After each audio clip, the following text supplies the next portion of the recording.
జిల్లా తరఫున ఈ రోజు మేమందరం కార్పొరేటర్స్ కామన్ పీపుల్ ఇక్కడ కార్యకర్తలు అందరూ ఇక్కడ రావడం జరిగింది. ఏదైతే మొన్న ఐసదన్ డివిజన్ లో రోడ్డు వేయకుండా వేసినామని ఏదైతే వాళ్ళు బిల్ పాస్ చేసిండ్రో వాళ్ళని తక్షణమే సస్పెండ్ చేయాలని, మొన్న జరిగిన అవినీతి గురించి ఇప్పటి వరకు మన ఏదైతే మున్సిపల్ శాఖ మన సీఎం దగ్గర ఉందో ఇప్పటి వరకు కరప్షన్ అయితే ఇప్పటి వరకు స్పందించకపోవడము,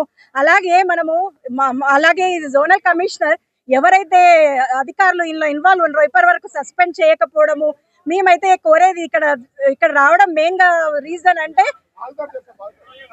రీజన్ ఏంటంటే తక్షణమే ఆ ఆఫీసర్ ని సస్పెండ్ చేయాలి ఎవరైతే ఇందులో ఇన్వాల్వ్ ఉన్నారో.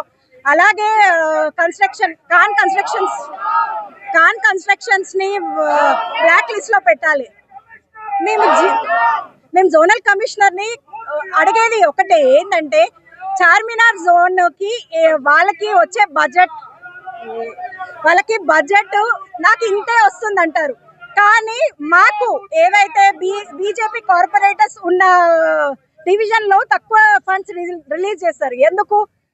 ఎందుకు వాళ్ళకి పక్షపాతం ఎందుకు? అది వాళ్ళు చేయాల్సింది సమానంగా, వాళ్ళు జోనల్ గా ఉన్నప్పుడు సమానంగా ఫండ్స్ రిలీజ్ చేయాలి. రాజకీయం ఏదన్నా ఉన్నది మేము చూసుకుంటాం. మేము అడిగేది ఇప్పుడు ఒక ఎగ్జాంపుల్ గా మీకు ఏదైతే ఇప్పుడు బోనాల పండుగకు గణేష్ చతుర్థికి ఫండ్స్ పెడతాము, ఫండ్స్ రిలీజ్ అవి ఉంటాయి, అవి పెట్టడము జరుగుతుంది. అవి మాకే కాకుండా మళ్ళా ఎంఐఎం కార్పొరేటర్స్ ఉన్న దగ్గర కూడా పెడతారు, తప్పు లేదు పెట్టండి.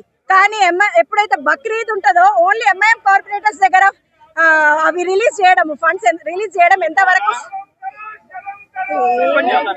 సమంజసము? మేము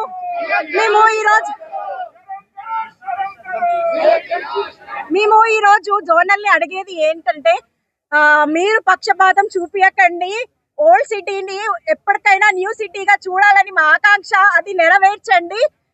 ఇప్పుడు ఎంపీ గారు ఉండి కూడా ఓల్డ్ సిటీని ఎప్పటికీ ఓల్డ్ సిటీగానే పిలుస్తున్నాం. ఒక్కసారి మనకు ఒక మెట్రో కూడా తెలియకపోయినరు. నేను ఎంపీ గారినైనా అడిగేది ఇది ఒకటి, ఇన్ని ఇయర్స్ నుంచి వారు ఎంపీగా ఉన్నారు, ఒక్కసారి మన ఓల్డ్ సిటీని మనం న్యూ సిటీగా చూడాలని మా ఇక్కడ ఉన్న అందరం కోరుకుంటున్నాము.